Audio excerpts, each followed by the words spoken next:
Barka da zuwa labaran Hausa Zalla TV. Ka danna subscribe sannan sai ka danna alamun ƙararrawa.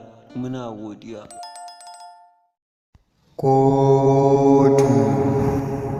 Barkanku masu sauraro, duka dai za mu fara shirin namu daga kotun Magistrate da ke cikin garin jihar Kano, inda aka gudanar da shari'ar da an jima ana fafatawa a kanta akan tsakanin masu takara guda biyu.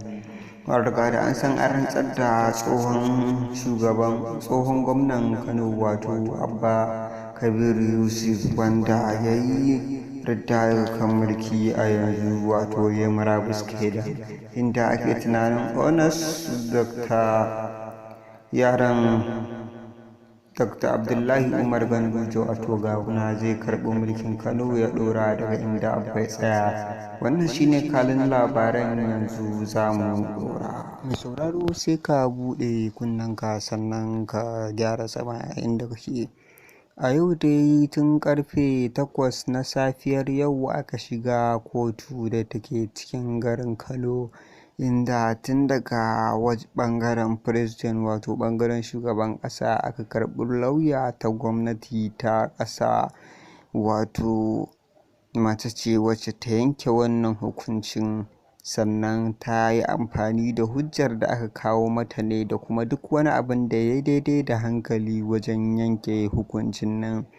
An riga da an tabbatar da cewa wannan zaɓe da aka yi an samu incompletion a cikinsa, sannan kuma ta dakatar da cewar mutane su daina ambace-ambacen cewar Abba Kabir Yusuf ba zai sauka daga kan mulkin Kano ba.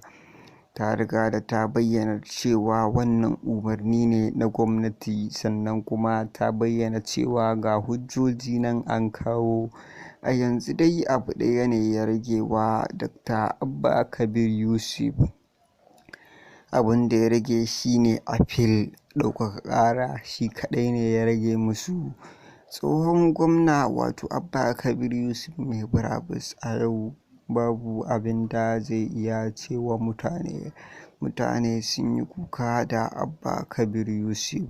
Daga cikin mutanen da suka yi kuka da shi za mu sako muku wasu daga ciki. Kar ku manta an yi rushe-rushe da dama a cikin Kano. Wannan rusau ɗin ya jawo talauci da karayar arziki na mutane da dama, abin da ya kawo matsaloli da dama a cikin jihar Kano kenan.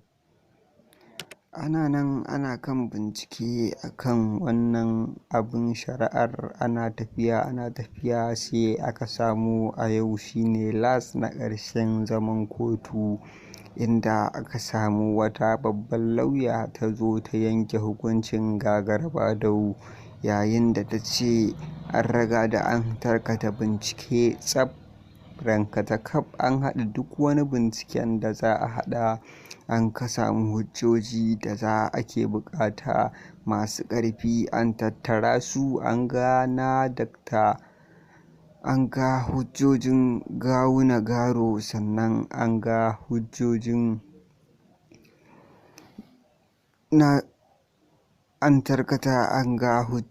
Abba Kabir Yusuf. Sannan a hujjar da ta ce an gani, ta ce hujjar da Gawuna suka kawo ta fi ta Abba Kabir Yusuf, inda mutane a lokacin suka dinga hayaniya da hargagi, yayin da ta ɗauki guduma ta buga ta ce a natsu a kotu. Abin da ya faru kenan a cikin kotun, ba tare da an yi gaggautawa ba aka yi shiru, domin wannan kana ganin ta kasan babbar tsohuwar mai yanke hukunci ce, saboda da alamu wannan kamar ta riga da ta yi ƙwari akan yanke hukunci.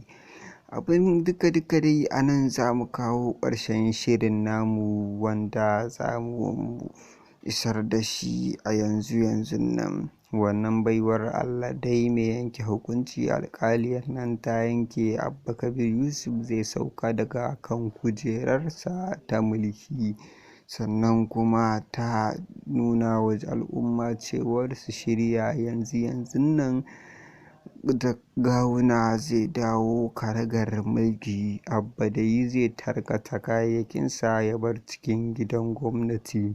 Kada ku manta ku danna subscribe sannan ku danna alamun ƙararrawa. Kano ana nan ba a san yadda za ta kaya ba, sai dai kuma an sa dokar hana zirga-zirgar mutane a cikin garin Kano nan da kwana 3 saboda yadda za ta kaya. Sannan an zuba jami'ai ta ko'ina da ina. Ku kasance da tashar labaran Hausa Zalla TV. Barka da zuwa labaran Hausa Zalla TV. Ka danna subscribe sannan sai ka danna alamun ƙararrawa. Muna godiya.